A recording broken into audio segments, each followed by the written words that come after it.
I never thought I'd be the kind of woman who would empty our bank accounts and disappear in the night.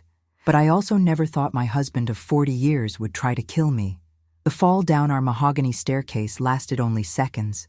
But in those moments, suspended between flight and impact, my entire life flashed before my eyes. Not in the way people describe near-death experiences. There was nothing beautiful or profound about it. Instead, I saw with perfect clarity all the warning signs I'd spent decades ignoring. Sterling's handprint was still burning on my shoulder when I landed. The crack of my hip against the marble floor echoed through our Connecticut mansion, followed by an eerie silence. I remember looking up at him, standing at the top of the stairs, his face twisted with a rage I'd seen building for years. He didn't rush down to help me. He just stood there, watching, as if waiting to see if he'd finish the job. "Octavia, you clumsy fool," he called down, his voice unnervingly calm. "You really should be more careful at your age." That was 3 weeks ago.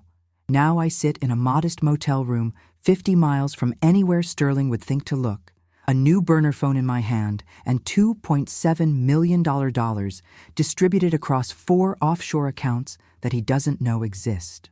My bruised body aches as I shift on the bed, but the pain reminds me I'm alive, that I've survived. I was 62 years old, and for the first time in my adult life, I was truly free. The doctors at the emergency room had exchanged knowing glances when Sterling explained how his confused wife had tragically misstepped. I caught their skepticism, the silent communication that passed between them. It wasn't the first time medical professionals had suspected something, but Sterling was Sterling Bellamy, pharmaceutical executive turned philanthropist, the man who donated the new wing to this very hospital. His concerned husband act was flawless. Solicitous, grief-stricken, attentive. Only I could see the cold calculation behind his eyes when we were alone, the unspoken threat. "No one will believe you over me." He wasn't wrong. He'd spent decades ensuring that would be the case. Gradually isolating me from friends, controlling our finances, convincing our daughter Zara that her mother was emotionally unstable. The perfect long game. I spent 3 days in that hospital bed, in excruciating pain from 3 broken ribs, a fractured hip, and a concussion. Yet those 3 days gave me something precious. Time to think without Sterling hovering over my every move. The young night nurse, Delilah, was the only one who dared to slip me a domestic violence pamphlet. "Just in case," she whispered, tucking it beneath my water cup when Sterling stepped out to take a call. "The police can't do much without your statement. But there are people who can help." I almost laughed. Help against Sterling Bellamy? The man who golfed with judges and had the district attorney on speed dial? The man who had systematically convinced our social circle that I was becoming forgetful and emotionally erratic in my old age? No, traditional help wasn't an option for me. But as I lay there, watching Sterling charm every person who entered my room while simultaneously squeezing my hand just hard enough to cause pain without leaving marks, a different solution began forming in my mind. When they discharged me to Sterling's excellent care, I was already making mental calculations.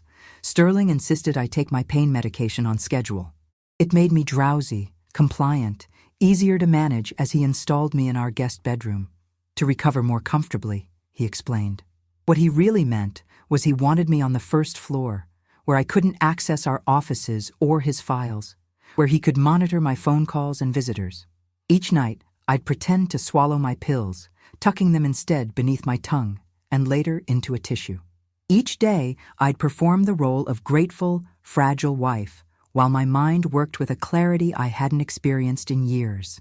The fall had knocked something loose in me, not just physically, but mentally. The fog of doubt and self-recrimination that Sterling had cultivated over decades was lifting. I remembered I had been somebody before I was Sterling Bellamy's wife. I had been Octavia Reed, graduated summa cum laude from Wellesley, with a promising future in art curation before Sterling's ambitions became our only priority. On the 6th day home, when Sterling left for his monthly board meeting that I knew would last hours, I hobbled to his office despite the searing pain in my hip. I knew his passwords. Not because he trusted me, but because he was arrogant enough to believe I would never dare use them. The password to his computer was still our daughter's birthday, combined with his college football jersey number. Predictable for a man who viewed his family as extensions of himself rather than as people. I didn't waste time on his emails or personal files. I went straight to our financial records. Sterling had always protected me from the burden of our finances, giving me an allowance that grew more restrictive each year. But before he'd fully established his control, I'd been the one balancing our accounts. I knew how to navigate banking systems. What I found confirmed my suspicions. A substantial fortune hidden even from our tax returns, accounts I'd never seen, investments I'd never approved. And something else, a separate apartment in New York City, paid for monthly from our joint funds, and regular payments to someone named Cassandra Worth. The other woman wasn't a surprise. The surprise was that I felt nothing, no hurt, no betrayal, just another confirmation that my life with Sterling had been built on lies. It took me just 2 hours to set my plan in motion. I didn't take everything.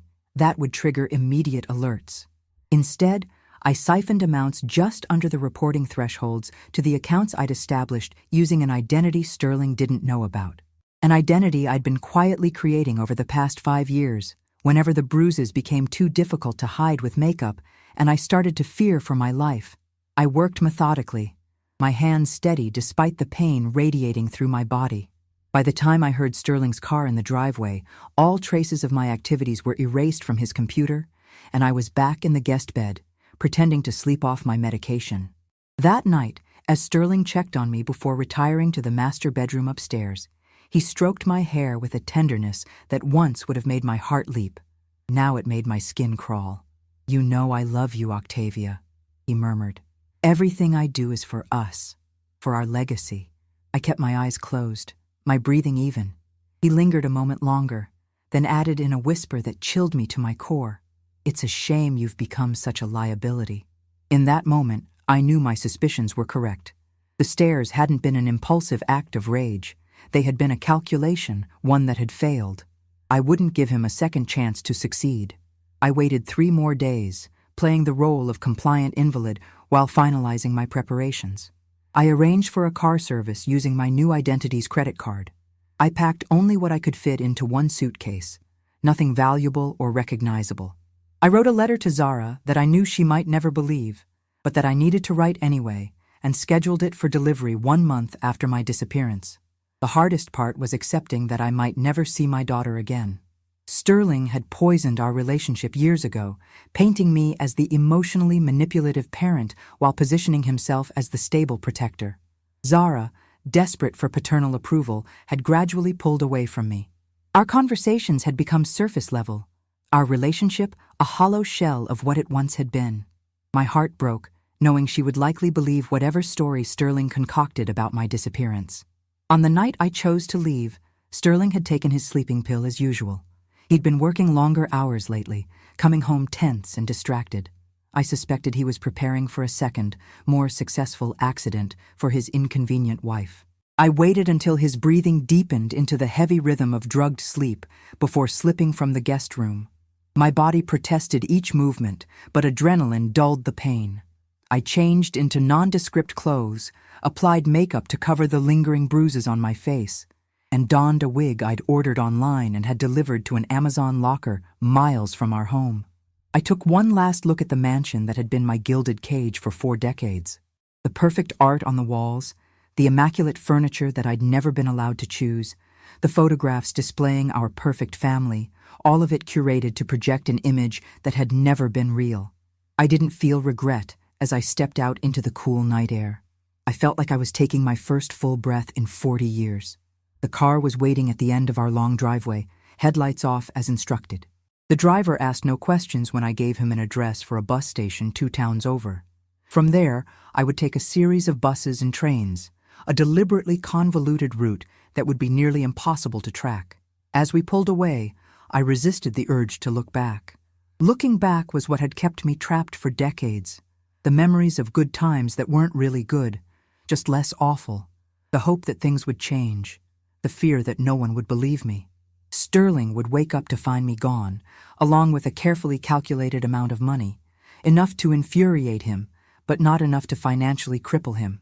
His rage would be all-consuming. He would call the police, report me missing or unstable or vindictive. He would tell our friends and Zara that the fall had affected my mind, that I was confused, that he was worried sick about my safety. But for the first time since I'd said I do to a charming, ambitious man at 22, I was beyond his reach. I wasn't naive. I knew Sterling wouldn't let me go easily, not me, and certainly not his money. He would use every resource at his disposal to find me, which is why my disappearance was just phase 1 of my plan. Phase 2 would require me to become someone Sterling would never recognize, not just in name and appearance, but in spirit. The meek, accommodating Octavia Bellamy would cease to exist. In her place would emerge the woman I might have been had I never met him. I had no illusions that this would be easy. I was a 62-year-old woman with a recently broken hip, no employment history for the past 40 years, and limited connections outside of Sterling's sphere of influence. But I also had something I hadn't possessed in decades: absolute clarity of purpose. As the car merged onto the highway, taking me toward an uncertain future, I felt something unexpected bloom in my chest. Not fear, though that was certainly present. Not anger, though that simmered beneath the surface. It was hope, fragile and tentative, but unmistakably real. I had no idea where I would ultimately settle, who I would become, or if I would ever feel truly safe again. But for the first time in 40 years, those decisions were mine alone to make. By the time Sterling Bellamy realized the magnitude of what I'd done, I intended to be nothing more than a ghost, a cautionary tale he would never fully understand. After all, he had never really seen me, not the real me. It seemed fitting that the real me would be the one to finally bring him down. The driver glanced at me in the rearview mirror. "Long night, ma'am?" I smiled, surprising myself with how genuine it felt. "No," I replied. "Actually, it's a new day." As the distance between me and my former life grew, I allowed myself to acknowledge the truth I'd been denying for far too long. Sterling's attempt to kill me had saved my life. In pushing me down those stairs, he had inadvertently pushed me toward freedom. And this time, I wasn't going to waste it. The coastal town of Harborview, Maine, wasn't on any tourist maps. That's precisely why I chose it. The harsh winter winds whipped off the Atlantic as I stepped off the local bus, my newly dyed silver hair tucked under a plain woolen hat. 6 weeks had passed since my escape, and each mile between Sterling and me felt like another breath of freedom. In those 6 weeks, I'd stayed constantly on the move. Buses, cheap motels, careful cash transactions. I'd changed my appearance, cut my expensively maintained caramel hair into a practical bob, and let the silver shine through, shed 20 pounds from my already slim frame due to stress and constant vigilance, exchanged designer clothing for practical, forgettable pieces from department stores. I'd practiced walking differently, speaking with a slightly different accent, introducing myself with my new name, Eleanor Winters. The pain in my hip had become a constant companion, a dull throb that worsened in cold weather. The doctors had recommended physical therapy, but that would have required insurance, medical records, questions I couldn't answer. Instead, I relied on over-the-counter painkillers and determination, forcing myself to walk a little farther each day to rebuild my strength. Sterling had broken my body, but I refused to let him break my resolve. I had done my research meticulously. Harborview was small enough to be overlooked, but large enough that a newcomer wouldn't draw undue attention. The town had suffered economic decline when the fishing industry collapsed, meaning rental properties were affordable and available. Most importantly, it was a place Sterling would never think to look. He despised small towns, cold weather, and anything he deemed provincial. The rental agent, a ruddy-faced man named Bert, barely glanced at my falsified documents when I paid 3 months' rent in cash for the small cottage overlooking the harbor. "Place has been empty 2 years, he explained, handing me the keys. "Owner's some rich fella from Boston who never comes up anymore. Just wants it occupied so it don't fall apart." The cottage was nothing like the mansions and luxury condos I'd lived in with Sterling. It was small, drafty, with outdated appliances and furniture that had seen better days. But it had a breathtaking view of the harbor, walls lined with bookshelves, and most importantly, it was mine, chosen by me, paid for by me, a space where Sterling's presence had never been. That first night, I sat on the worn sofa with a cup of tea, watching the fishing boats return to harbor as the sun set. The silence was profound after weeks of constant movement. For the first time, I allowed myself to fully process what had happened, what I had done, and what lay ahead. The tears came unexpectedly, not tears of regret or fear, but of mourning for 40 years lost, for the woman I might have been, for the relationship with my daughter that Sterling had systematically destroyed. I cried until I had nothing left, then fell asleep on the sofa, emotionally exhausted, but oddly unburdened. Morning brought clarity and purpose. I couldn't change the past, but I could build a future, however limited or temporary it might be. I had no illusions that Sterling would ever stop looking for me. His pride and need for control wouldn't allow it. But I could create something meaningful in whatever time I had before he found me. I established a routine. Each morning, I would walk along the harbor, pushing my healing body a little further each day. Then I would visit the local library, using their computers to carefully check news from Connecticut, searching for any mention of my disappearance. I was never mentioned by name in the articles I found, just vague references to the missing wife of prominent businessman Sterling Bellamy. The articles painted him as the concerned husband, cooperating with authorities, offering a substantial reward for information. 3 weeks into my new life, I found what I had been expecting. Sterling had hired Rowan Corvus, a private investigator known for finding people who didn't want to be found. The society page photo showed them shaking hands at some charity function, Sterling's expression appropriately grave, Corvus watchful and intense. I memorized Corvus's face, knowing it was more likely to appear in Harborview than Sterling's. I needed to establish myself in the community, not just for cover, but for my own sanity. Isolation had been one of Sterling's most effective tools. I wouldn't do his work for him by isolating myself now. The local bookstore, Tidewater Books, became my sanctuary. It was small but well curated, with comfortable chairs and the perpetual smell of fresh coffee. The owner, Maeve Lockhart, was about my age with wild gray curls and penetrating blue eyes that seemed to look straight through pretense. She didn't ask questions when I spent hours browsing, occasionally purchasing a book, despite clearly being on a budget. One rainy afternoon, when the store was empty except for me, she placed a cup of tea on the table beside my chair. "You're new to town," she said. It wasn't a question. I nodded, tension immediately tightening my shoulders. Had I been found already? "Relax," Maeve said, noting my reaction. "Everyone knows everyone here. A new face stands out, especially one that reads Russian literature in the original language." I glanced down at the Dostoevsky in my hands, cursing my carelessness. I'd spent years studying Russian literature before meeting Sterling. It was one of the few intellectual pursuits he hadn't managed to stamp out completely, though he'd mocked it as pretentious and useless. "My mother was Russian," I explained, the lie coming easily. "It reminds me of her." Maeve nodded, not pushing further. "I'm short-handed since my assistant moved to Portland. Need any work? Pay's not great, but employee discount on books is substantial." The offer caught me off guard. I hadn't considered employment. My offshore accounts would sustain me for years if I lived modestly. But the prospect of meaningful work, of regular human interaction that wasn't colored by Sterling's influence, was suddenly appealing. "I'd like that," I heard myself say. Working at Tidewater Books gave structure to my days and a legitimate reason for my presence in Harborview. Maeve was a fair employer and an even better friend, though I kept her at arm's length, conscious of the danger my friendship could pose to anyone if Sterling tracked me down.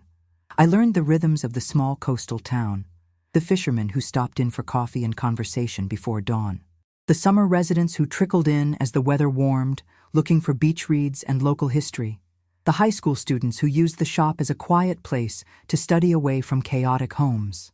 I rented a post office box under my new name and began the process of creating a more solid identity. With careful planning and the right contacts, paid handsomely from my offshore accounts, Eleanor Winters gained a driver's license, social security number, and credit history. I kept my transactions small and inconspicuous, always aware that financial patterns could be traced. My cottage slowly transformed from a temporary shelter to a home. I planted a small garden, painted the walls in colors I chose, filled the bookshelves with volumes that reflected my tastes rather than what would impress Sterling's colleagues. I adopted an elderly cat from the local shelter, a one-eyed orange tabby that the shelter worker said had been overlooked for years. We recognized something in each other, survivors who had been underestimated. 5 months into my new life, I received my first warning. I was helping a customer find a particular nautical history book when I glanced up and saw a familiar face through the store window.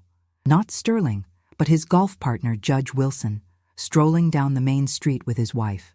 They were clearly summer tourists, probably staying at one of the bed and breakfasts further up the coast. My blood ran cold. I excused myself and retreated to the stockroom, heart pounding. It could be coincidence. Maine was a popular summer destination for wealthy New Englanders. But coincidence or not, it was a stark reminder that my safety was tenuous. I waited until they passed, then told Maeve I wasn't feeling well and needed to leave early. I spent the evening packing an emergency bag, cash, new identity documents, essential medications. If I needed to run again, I would be ready. The Wilsons left town 2 days later without entering the bookstore. I allowed myself to breathe again, but the incident sharpened my vigilance. I began to vary my routes through town, to wear hats and scarves that partially obscured my face, to limit my time in public places where tourists congregated. As summer faded into fall, I felt a growing sense of unease. It wasn't just the close call with the Wilsons. It was the increasing number of news articles about my disappearance, the mention of federal authorities becoming involved due to the significant financial component, the growing reward for information. Sterling was escalating his search, his resources far outstripping my ability to hide indefinitely. I found myself checking the locks repeatedly at night, startling at unexpected sounds, scanning every unfamiliar face for signs of threat. The nightmares returned. Sterling at the top of the stairs, watching impassively as I fell. Except in these dreams, I never hit bottom, just kept falling endlessly while he grew smaller above me. My neighbor, Thaddeus Whitaker, noticed my declining mental state during our occasional shared walks along the harbor. He was a retired history professor, a widower with kind eyes and a careful manner that never made me feel crowded or questioned. He'd been one of the first locals to welcome me, bringing over homemade sourdough bread and offering to help with household repairs when he noticed my limp. "The ocean helps," he said one evening, as we watched the sunset from the small public pier. "That's why I moved here after Helen died. There's something about its constancy, always changing on the surface, but fundamentally the same underneath. Reminds me that whatever chaos we're experiencing is temporary." I didn't respond directly, but found myself explaining the basics of my situation. A carefully edited version that mentioned an abusive husband I'd fled, but none of the specifics that could identify me.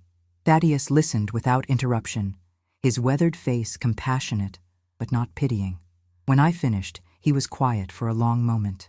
"My Helen stayed with her first husband for 12 years before finding the courage to leave," he finally said. "She always said the hardest part wasn't the leaving, it was believing she deserved better." His words struck a chord. Despite my escape, despite the new life I was building, part of me still carried Sterling's voice in my head, telling me I was nothing without him, that I was selfish, unstable, unworthy.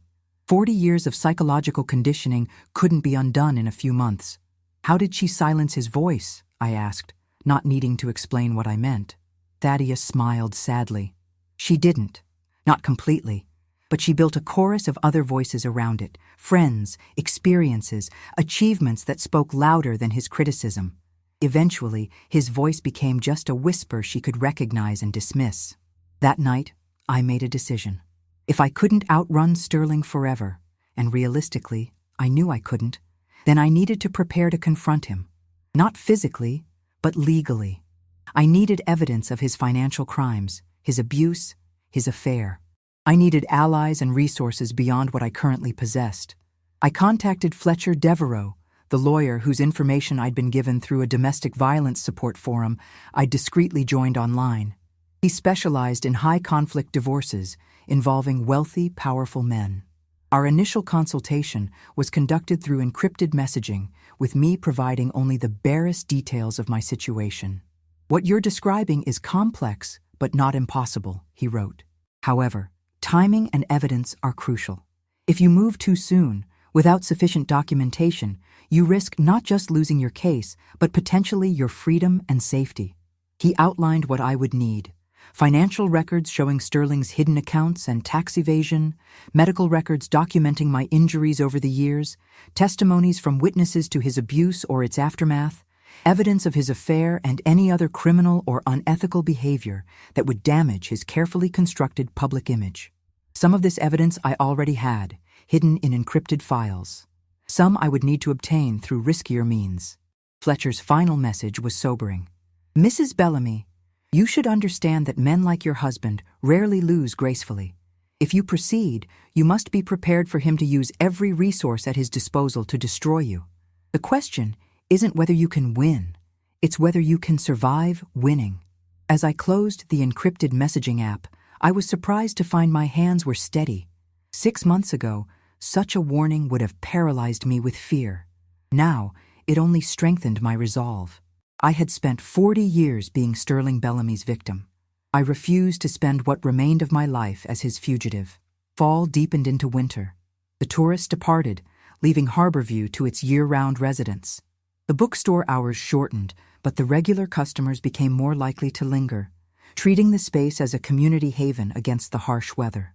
I continued gathering evidence, carefully documenting my memories of specific incidents of abuse, dates when Sterling had made questionable financial transactions, names of household staff who might have witnessed his behavior.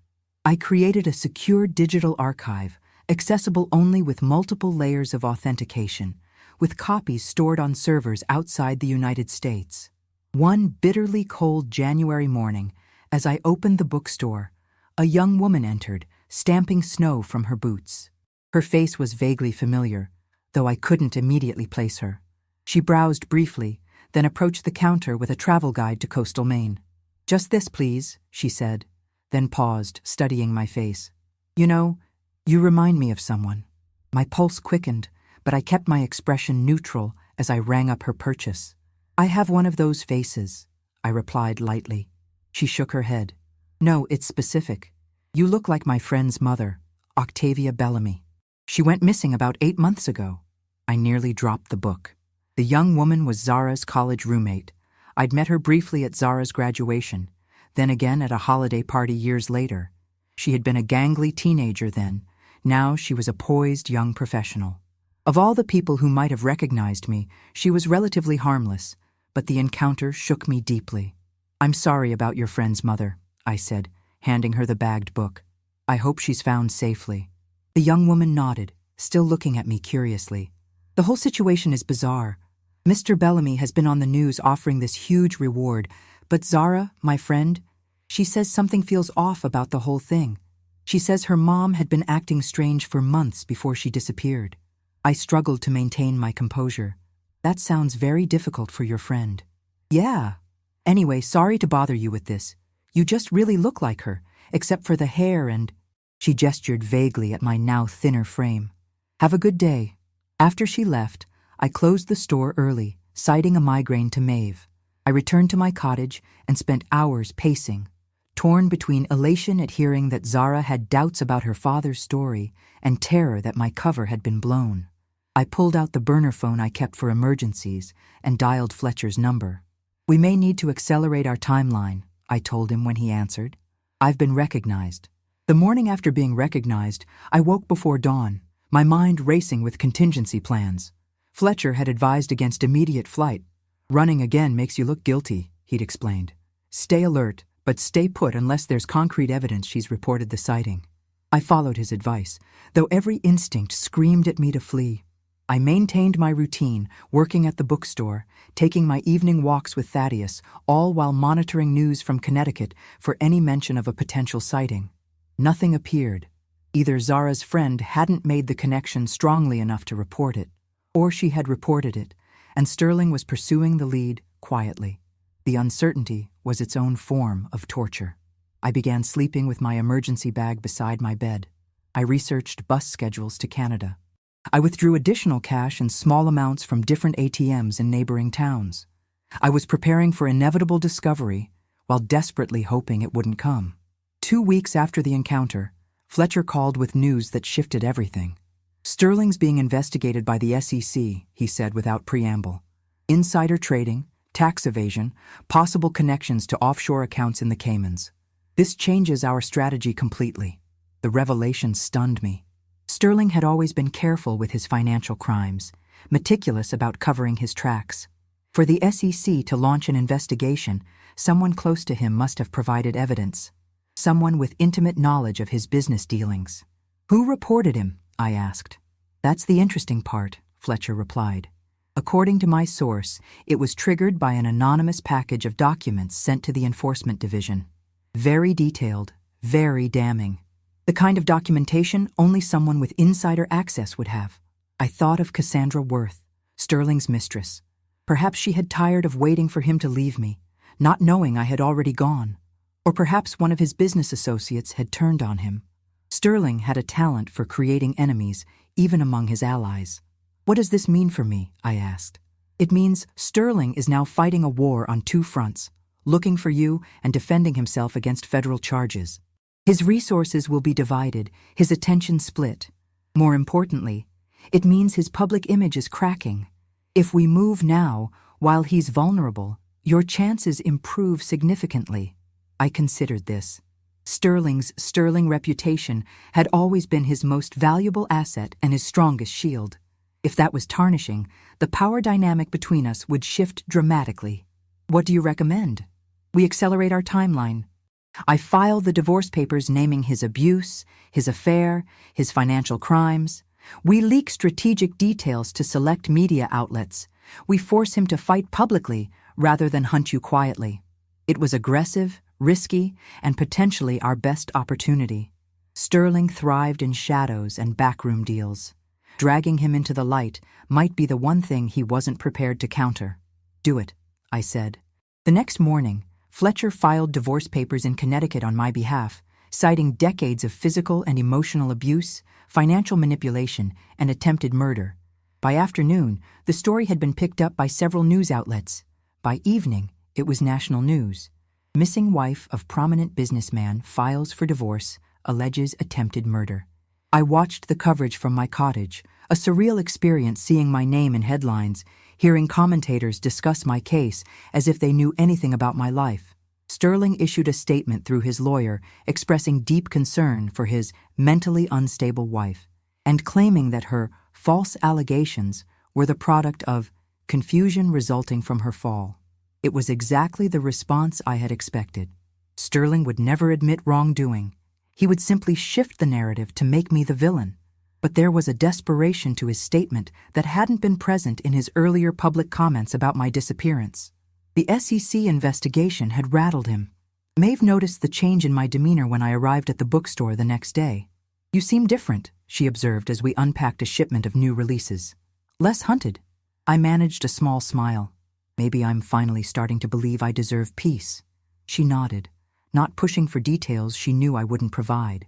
That was Maeve's gift, knowing when to probe and when to allow silence. The strategy Fletcher and I had developed was working. Sterling was being forced to defend himself publicly against both my allegations and the SEC investigation. His carefully cultivated image was unraveling thread by thread. Former household staff came forward with accounts of his volatile temper. Business associates distanced themselves, suddenly concerned about patterns they had conveniently overlooked for years. Most surprising was the statement from our family doctor, who confirmed treating me for suspicious injuries over the years. He claimed patient confidentiality had prevented him from reporting his concerns, though I knew the truth was more complex. Sterling's donations to the hospital had bought the doctor's silence until it became more dangerous to remain quiet than to speak up. 3 days after the divorce filing made headlines, I received a text on my emergency phone from an unknown number. We need to talk. Zed, my daughter. My heart raced as I stared at those 4 words. How had she obtained this number? Only Fletcher had it. Was it really Zara? Or was it Sterling trying to locate me? I showed the message to Fletcher during our encrypted video call that evening. It's legitimate, he confirmed. Zara came to my office yesterday. She was distressed by the allegations in the divorce filing. She wants to hear your side directly. I closed my eyes, overwhelmed by conflicting emotions. I had dreamed of reconnecting with my daughter, but not like this, not with the weight of such ugly truths between us. Is it safe? I asked. We can arrange a secure call. No location tracking, no recording devices. But Octavia? Fletcher's voice softened. You should prepare yourself. She's confused and angry. Sterling has been her primary influence for years. This won't be an easy conversation. The call was scheduled for the following evening. I spent the intervening hours in a state of nervous anticipation, rehearsing what to say, how to explain my actions without overwhelming Zara with the full horror of my marriage to her father. When the phone finally rang, my hand trembled as I answered. Mom? Zara's voice was tight, controlled, so like her father's professional tone that it sent a chill through me. Yes, sweetheart, it's me. Tears filled my eyes at the sound of her voice. Are you safe? The question surprised me. I had expected accusations, not concern. Yes, I'm safe. Good. She paused. Did Dad really push you down the stairs? The directness of the question caught me off guard. Yes, I answered simply. There was no gentle way to confirm such a truth. Zara's breath hitched audibly. Why didn't you tell me? All these years, why didn't you say something? It was the question I had dreaded most because the answer implicated her father's manipulation of us both. He made sure I couldn't, I explained carefully. He controlled who I spoke to, monitored my calls, and he worked very hard to make sure you wouldn't believe me if I tried.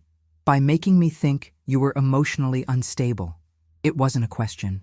The episodes he said you had when I was too young to remember, the medications he said you needed but refused to take.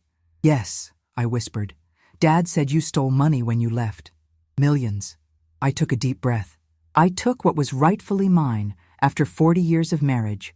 Money I helped him earn, investments I helped him choose. And yes, I took it to survive because I knew he would use financial control to force me back if I didn't. The silence stretched between us, heavy with unspoken questions and revelations. I found something, Zara finally said, her voice hesitant.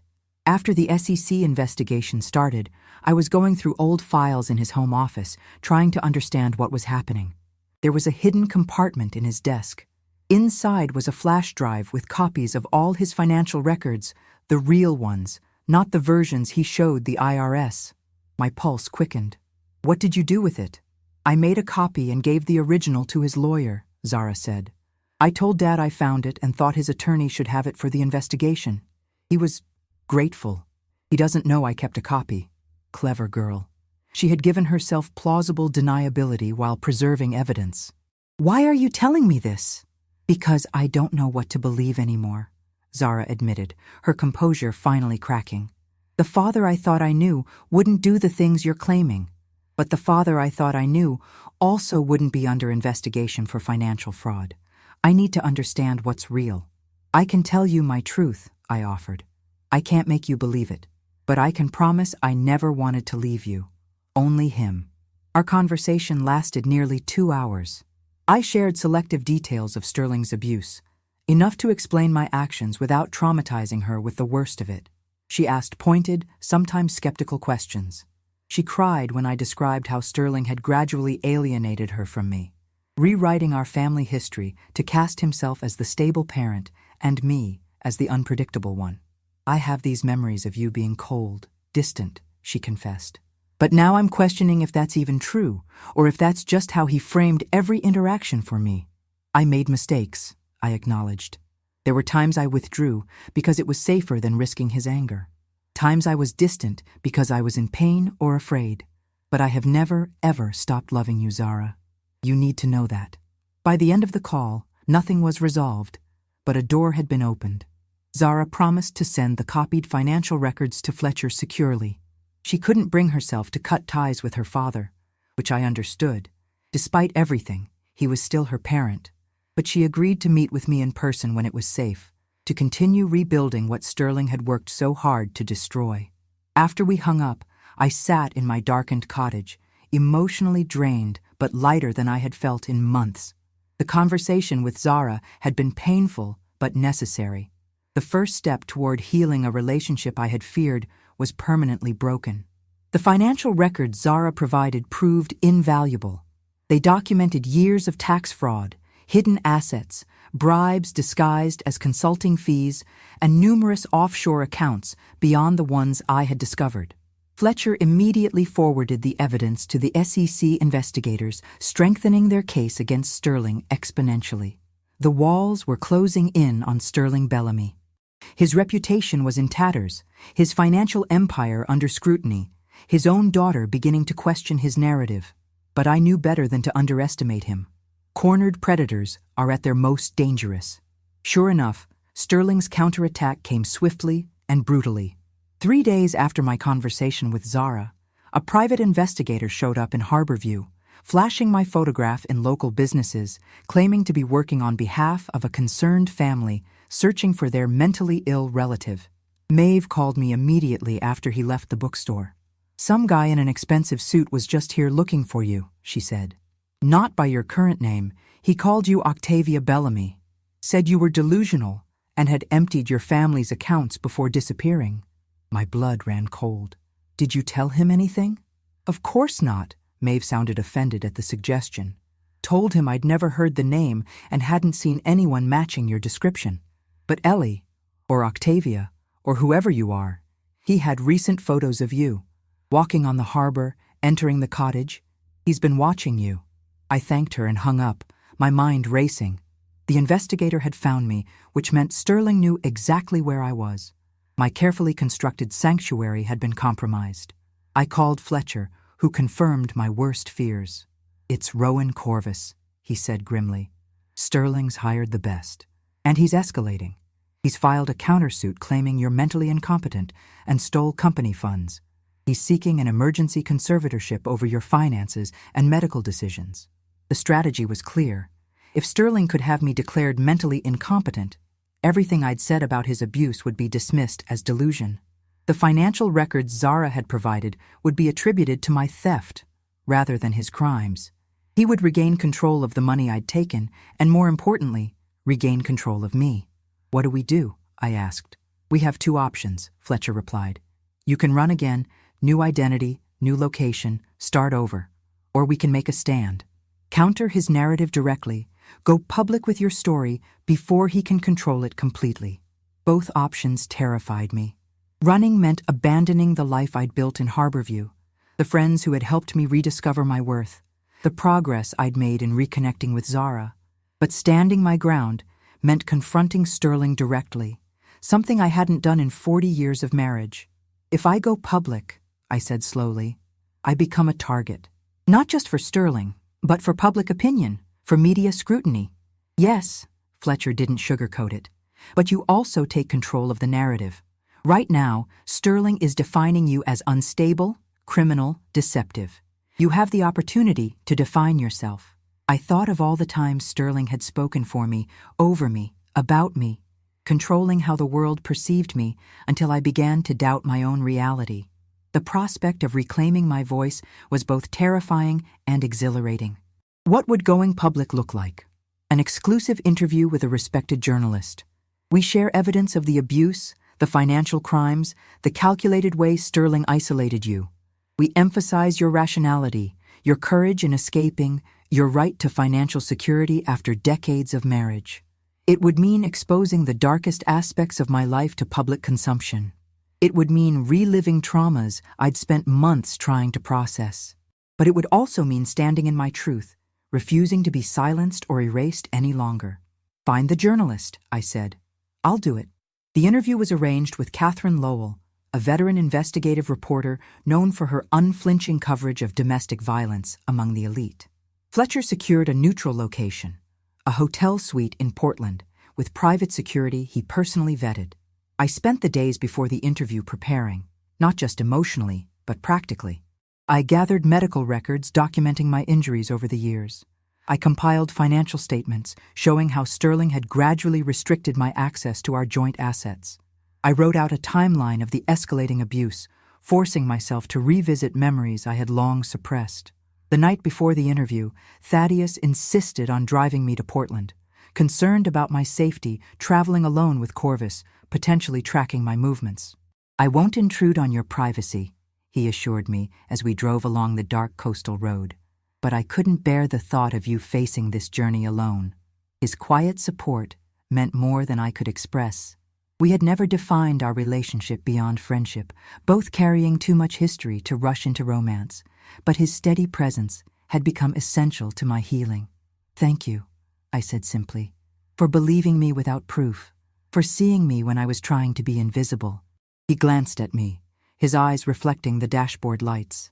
"Helen used to say that the strongest people she knew were those who had been broken and chose to rebuild themselves anyway. I think she would have admired you greatly, Octavia." It was the first time he had used my real name, though I had shared it with him weeks earlier. Hearing it spoken with such respect, such tenderness, helped steady me for what lay ahead. The hotel suite Fletcher had arranged was elegant but anonymous, with security posted discreetly in the hallway. Catherine Lowell arrived precisely on time, a tall woman with silver-streaked hair and piercing eyes that missed nothing. "Mrs. Bellamy," she greeted me with a firm handshake. "Thank you for trusting me with your story. I want to be clear from the outset. I'm not here to sensationalize your trauma. I'm here to ensure your voice is heard accurately and completely." Her professionalism calmed my nerves. We spent 6 hours together, the interview occasionally pausing when my emotions overwhelmed me or when Fletcher needed to clarify legal points. Catherine was thorough but compassionate, pushing for details when needed but recognizing when I needed breaks. We covered everything, from the early days of my marriage when Sterling's control had seemed like protection, to the gradual isolation from friends and family, to the financial manipulation, to the escalating physical abuse that culminated in him pushing me down the stairs. I shared medical records, photographs of injuries, witness statements Fletcher had gathered from former household staff. "Why now?" Catherine asked toward the end. "After 40 years, what finally made you leave?" I considered the question carefully. When I was lying at the bottom of those stairs, looking up at Sterling watching me with such cold calculation, I realized he would eventually succeed in killing me, and I thought about all the women who never get the chance to escape, who die before they can find freedom. I decided I wouldn't be one of them. Catherine nodded, jotting a final note. "Mrs. Bellamy, in your own words, what do you want people to understand about your situation? That abuse doesn't always look like the stereotypes. That wealthy, educated, respectable men can be monsters behind closed doors. That it's never too late to reclaim your life." I paused, finding the words that had been forming in my heart for months. And that surviving isn't just about escaping. It's about rebuilding yourself from the fragments they leave behind. The interview aired 3 days later. By then, I had returned to Harborview, to my cottage and my one-eyed cat, to the community that had embraced Eleanor Winters without knowing Octavia Bellamy. I watched the broadcast with Maeve and Thaddeus, my hands clutched tightly in theirs as my story unfolded on screen. Catherine had done an exceptional job, presenting the evidence methodically while capturing the emotional reality of living under Sterling's control. She had included statements from domestic violence experts explaining the psychology of long-term abuse, the barriers to leaving, the financial entrapment that keeps women in dangerous marriages. Most powerfully, she had included a brief statement from Zara, her face partially obscured, but her voice clear. "I'm still processing what I've learned about my father and my childhood, but I believe my mother, and I support her right to safety and dignity after everything she's endured." Those words, more than anything else in the interview, broke the dam of emotions I had been holding back. I sobbed in Maeve's arms while Thaddeus quietly kept watch at the window, alert for any sign of threat. The public reaction was immediate and overwhelming. Justice for Octavia began trending on social media. Women's advocacy groups issued statements of support. Sterling's business associates scrambled to distance themselves further, his remaining defenders suddenly silent. Sterling himself issued a terse statement claiming the interview was full of fabrications and that he would address these defamatory claims in court. But the power of his denial had diminished considerably. The Sterling Bellamy, who had seemed invincible for 40 years now, appeared diminished, desperate, his carefully constructed facade crumbling in real time. The SEC investigation accelerated, with agents now examining connections between Sterling's financial crimes and his efforts to control and isolate me. The divorce proceedings moved forward, with the court freezing most of Sterling's assets pending resolution of both the divorce and the federal investigation.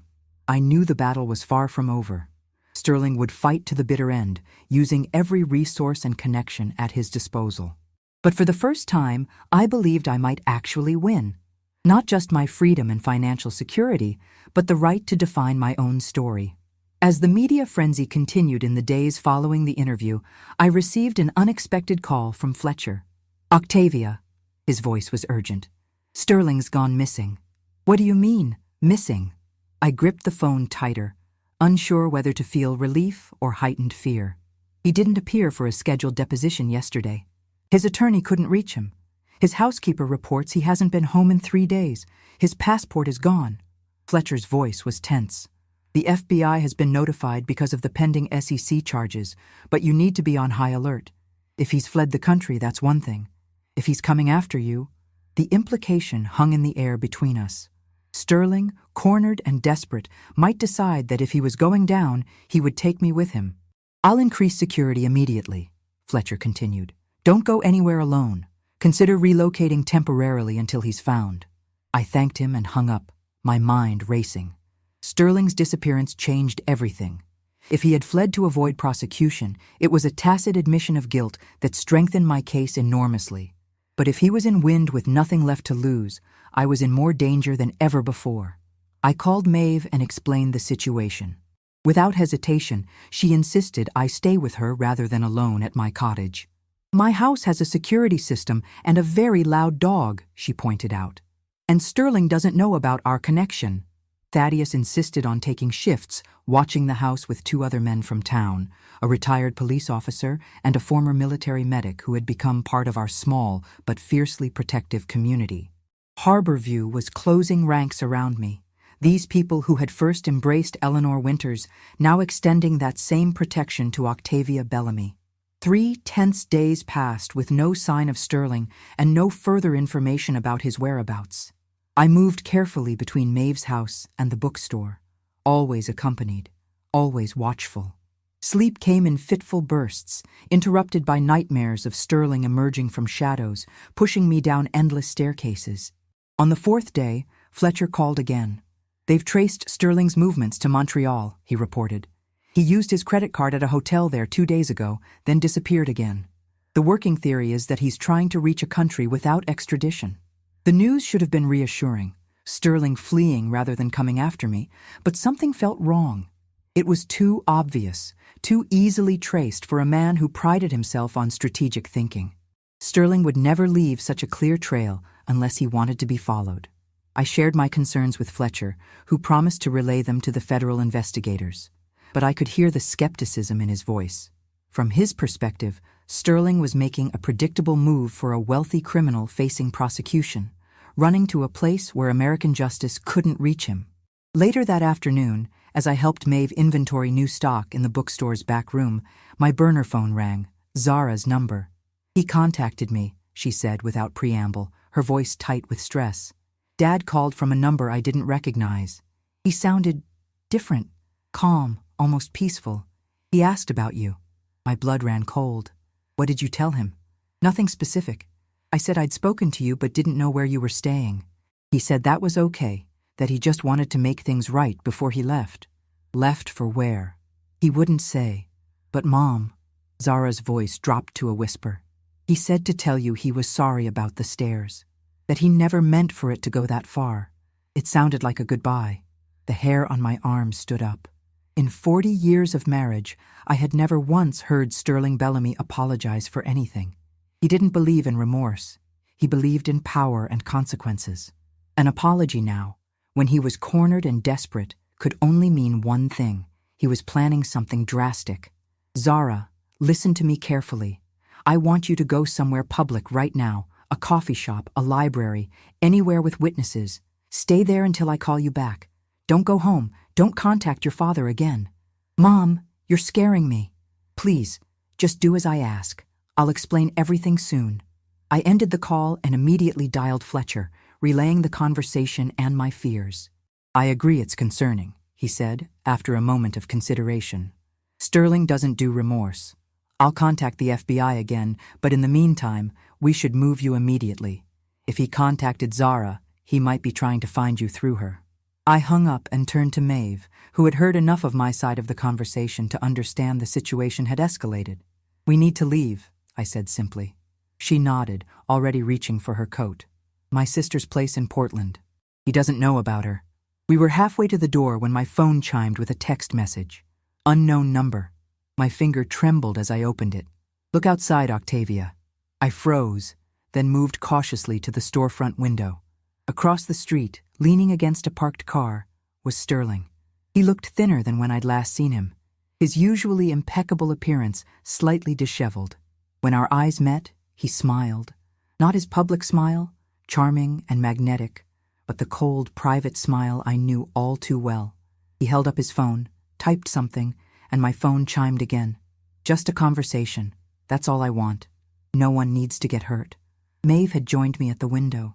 "Is that him?" she asked, her voice low and steady. I nodded, unable to speak past the knot of fear in my throat. "I'm calling the police," she said, reaching for the store phone. "No." I caught her arm. "He'll be gone before they arrive, and then we won't know where he is or what he's planning." I took a deep breath, steadying myself. "I need to talk to him." "Absolutely not." Maeve's grip on my arm tightened. "That man tried to kill you, and he might try again if I don't hear what he has to say." I met her concerned gaze. "Text Thaddeus and the others. Tell them to come, but stay out of sight. And call Fletcher. He can alert the FBI that Sterling's here." Before she could protest further, I typed a response. "The diner 2 blocks south, public place, 10 minutes. Sterling read the message, nodded once, and walked away in the direction of the diner. "This is insane," Maeve said as she sent the texts I'd requested. "At least let me come with you." I shook my head. Sterling is unpredictable when cornered. I don't want anyone else in the crossfire. I squeezed her hand. "I've spent 40 years being afraid of this man. I'm done running." The walk to the diner was the longest 2 blocks of my life. My hip ached with each step, a physical reminder of what Sterling was capable of. But alongside the fear was something new, a steely resolve. I was not the same woman who had fallen down those stairs. I was not his victim anymore. The diner was busy with the late afternoon crowd, which gave me some comfort. Sterling had chosen a booth in the back corner, facing the door, always positioning himself to control the space, to monitor exits and entrances. Some habits never changed. He stood as I approached, a reflexive display of manners that seemed absurd given our circumstances. I slid into the booth across from him, careful to maintain distance, my phone on the table with Fletcher's number ready to dial. Up close, the changes in Sterling were more apparent. He had aged years in the months since I'd left. Deep lines etched around his mouth, dark circles under his eyes. His hands, always his most expressive feature, trembled slightly as he clasped them on the table. "You look well, Octavia," he said, his voice carrying the same smooth cadence I'd once found so attractive. "Freedom suits you. What do you want, Sterling?" I kept my voice level, refusing to be drawn into small talk. He studied me for a long moment. "You've changed. There's a clarity in your eyes that wasn't there before. Near-death experiences tend to provide perspective. A flash of something, anger, regret, crossed his face before he controlled it. I suppose I deserve that. You deserve a lot more than that. You're facing federal charges, civil lawsuits, and potentially attempted murder charges. So I'll ask again, what do you want?" Sterling sighed, suddenly looking every day of his 65 years. "To explain myself, I suppose, though I realize how inadequate any explanation must seem. Try me." He glanced around the diner, then leaned forward slightly. "I never intended to kill you that night. I was angry, yes. You'd discovered things I'd kept hidden for years. But pushing you—" He shook his head. "It was impulse, not premeditation." "And that makes it better?" I asked incredulously. "No, nothing makes it better." For the first time in our conversation, he met my eyes directly. "I've lost everything, Octavia. My reputation, my freedom, my daughter. The life I spent decades building is gone. You destroyed it yourself. Every lie, every manipulation, every act of violence, those were your choices." "Yes." The simple admission shocked me more than any denial could have. I've had a lot of time to think since you left, about the kind of man I've been, the kind of husband, father. He paused. I'm not asking for forgiveness. I don't deserve it, and you don't owe it to me. Then what are you asking for? Sterling reached slowly into his jacket pocket. I tensed, but he merely withdrew an envelope and placed it on the table between us. Inside is documentation of all my remaining assets, the ones the SEC hasn't frozen yet. Offshore accounts, bearer bonds, physical assets. I've signed everything over to you and Zara. He pushed the envelope toward me. It won't undo the damage I've caused, but it might help you both build something new. I stared at the envelope, suspicion overriding any other reaction. Why would you do this? Because I'm dying, Octavia. He said it matter-of-factly, without drama or bid for sympathy. Pancreatic cancer, stage 4. I've known for 6 months. The revelation landed like a physical blow. I searched his face for signs of deception, but found only a weary resignation that I had never seen in him before. The Montreal trip wasn't about fleeing prosecution, he continued. It was to consult with a specialist for a last-ditch treatment option. They confirmed what I already knew. There's nothing to be done except manage the pain for the time I have left. How long? The question escaped before I could stop it. Weeks. A month at most. I sat back, processing this unexpected turn. Part of me wondered if this was another manipulation, a ploy for sympathy or leniency. But there was a hollowness to Sterling's appearance that couldn't be faked, a yellowing tinge to his skin that I recognized from my own father's battle with liver cancer years ago. The FBI is looking for you, I said finally. You're a fugitive. Sterling nodded. I know.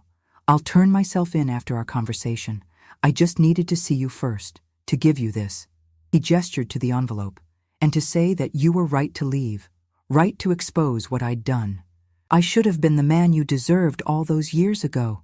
It was the closest thing to genuine remorse I had ever heard from Sterling Bellamy. Not excuses, not justifications, just acknowledgement of the harm he had caused.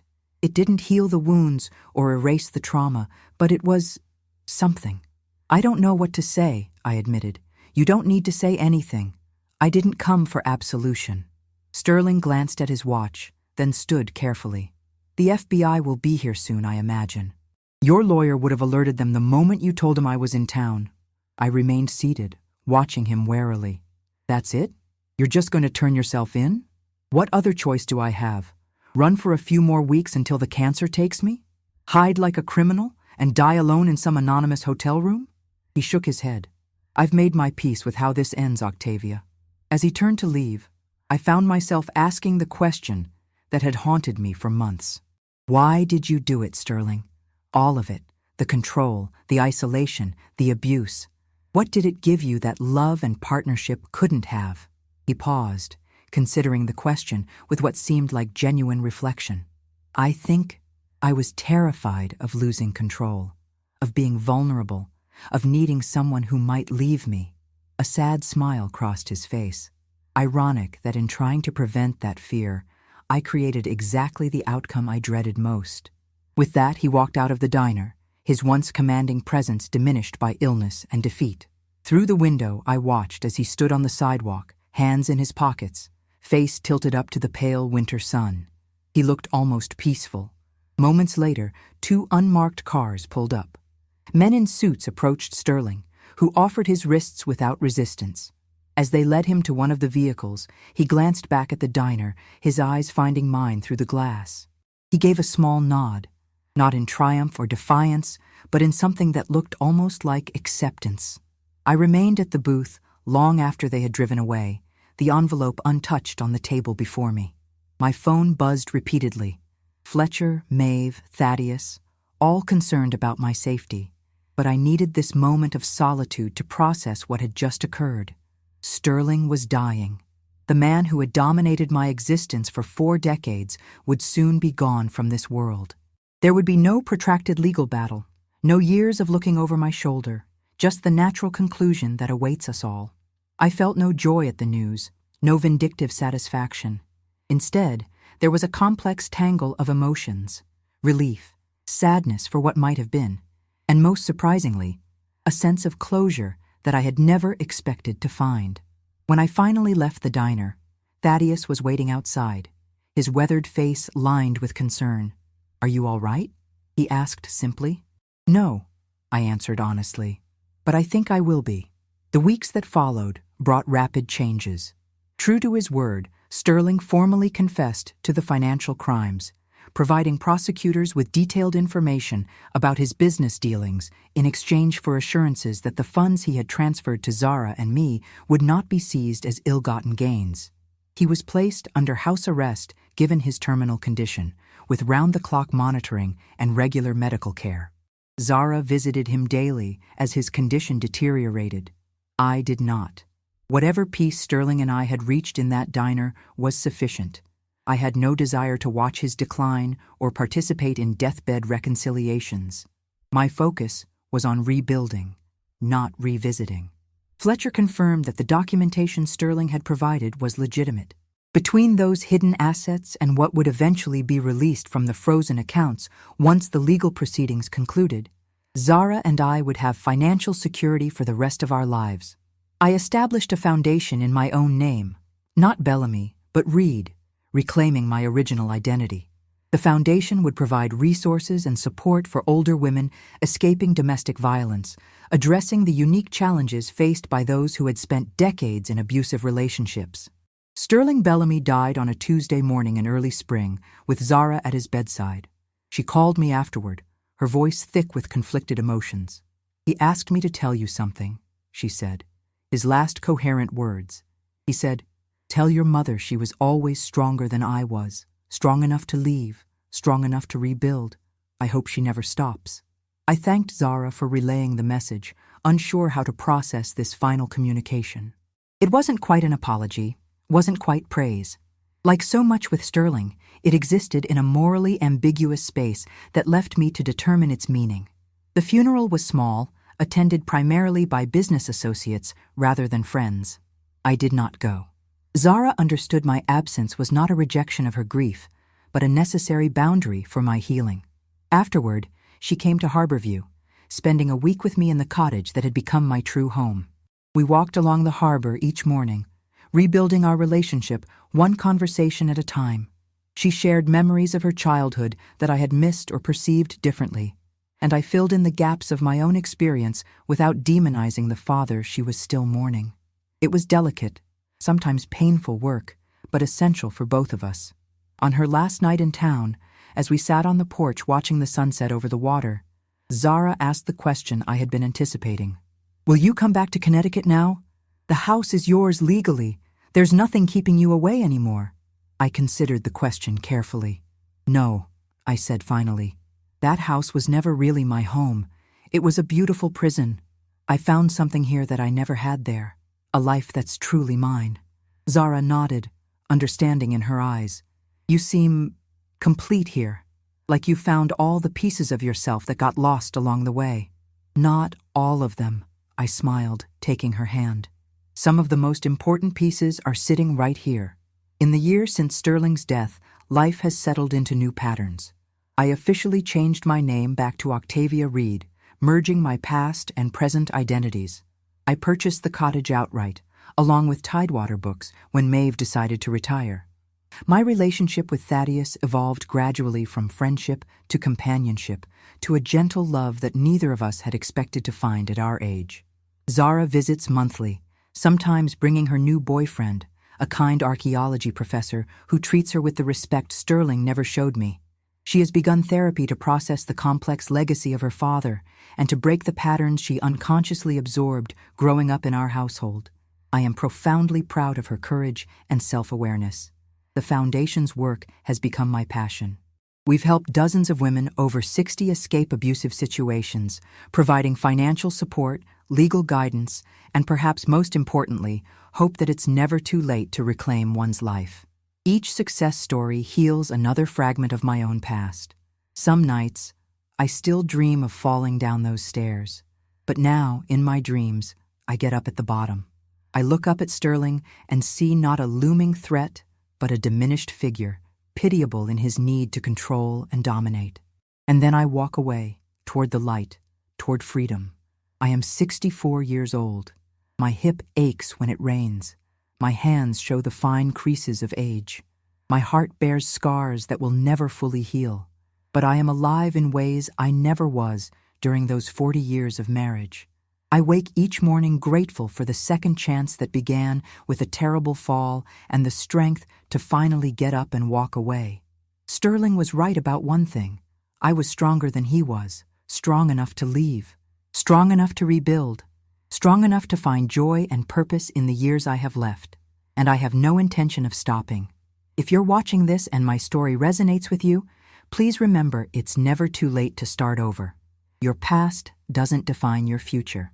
Don't forget to subscribe to my channel for more of my journey and to join our community of survivors who are thriving, not just surviving.